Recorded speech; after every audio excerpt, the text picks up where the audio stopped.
फलक जावेद जो है उसने पावर ऑफ अटॉर्नी देकर अपने चचा के थ्रू वो कागज जमा करवाए हैं। सनम की मुस्कुराहट ने बता नहीं दिया कि उसने सिस्टम को शिकस्त दे दी है। इस वक्त पीटीआई के मुकाबले में कोई मैटर नहीं कर रहा है। जिस लागर गधे को शेर की खाल बना के वो बेचारा वापस अपने प्लेलेट ठीक कराने के लिए लंदन भाग जाएगा। सनम की मुस्कुराहट ने बता नहीं दिया कि उसने सिस्टम को शिकस्त दे दी है।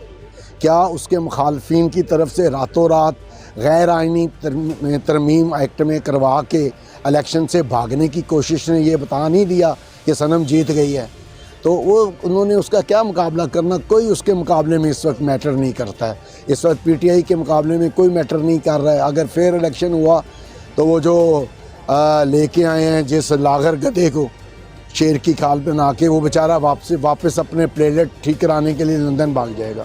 अच्छा सर, तो फलक जावेद के हवाले से बताएं कि उनके कागजात कहाँ से जमा कराए गए हैं और किन किन नशिस्तों पे उनके सर? फलक जावेद के कागजात जो हैं, फलक जावेद मेरे साथ राब्ते में नहीं है।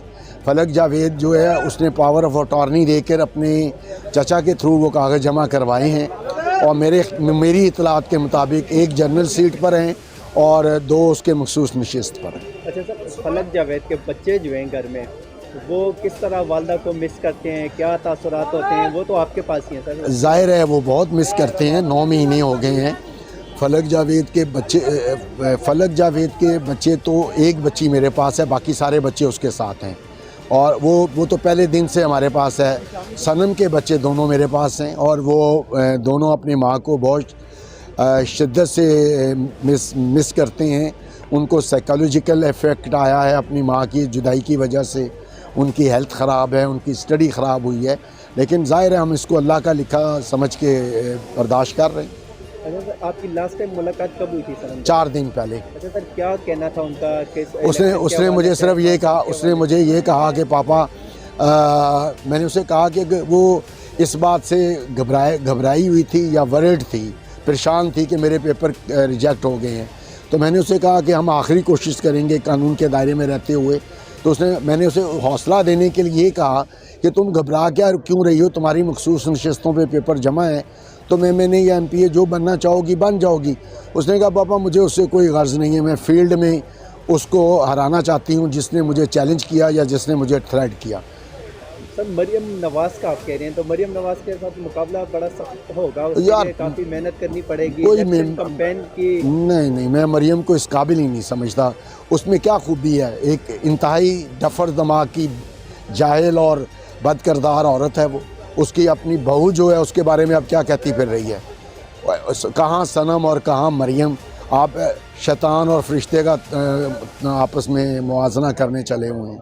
आज मोहतरम जस्टिस बाकर नचवी साहब के साथ एक 2 रुकनी बेंच और था, 3 रुकनी बेंच था, जिसमें सनम जावेद के पेपर्स की नॉमिनेशन जो है उसके ऊपर जो ऑब्जेक्शन लगा है उस पर इब्तदाई आर्गूमेंट हो गए हैं। हमारा पहले ही मौक़िफ़ था कि ये तरमीम जो की गई है इलेक्शन कमीशन की जानिब से वो जानिबदाराना है और उसको बदनीति की बुनियाद पर एक सनम की जो मुखालिफ कैंडिडेट है उसको बेनिफिट पहुंचाने के लिए किया गया था। आज कोर्ट ने इस बात को ऑब्ज़र्व किया और उस पर नोटिस जारी हो गया। इंशाल्लाह कल हमें उम्मीद है कि फ़ैसला हमारे हक़ में होगा। अच्छा सर, 9 मई के हवाले से अंदर कुछ बात हुई थी कोर्ट रूम में, तो उस बारे में ज़रा बताएं क्या? वो जस्टिस बाकर नचवी साहब जो हैं ना जी, वो बड़े खुश दिल किस्म के जज हैं। उन्होंने प्रोसिक्यूशन से पूछा कि 9 मई का तो कुछ नहीं डाला हुआ बीच में, क्योंकि उनके सनम की बहुत सारी एप्लीकेशंस, बेल पेपर्स वगैरह के जो केसेस हैं मोहतरम बाकर नचवी साहब की कोर्ट में ज़ेर समाअत रहे हैं, शायद उनके ज़हन में उस हवाले से रहा हो। तो मैंने अपने वकील के थ्रू मोहतरम जज को बताया कि 9 मई का कोई वाक़या तो इस मामले में पेपर्स की रिजेक्शन में नहीं डाला गया, लेकिन सनम 9 महीने से जेल में है जी।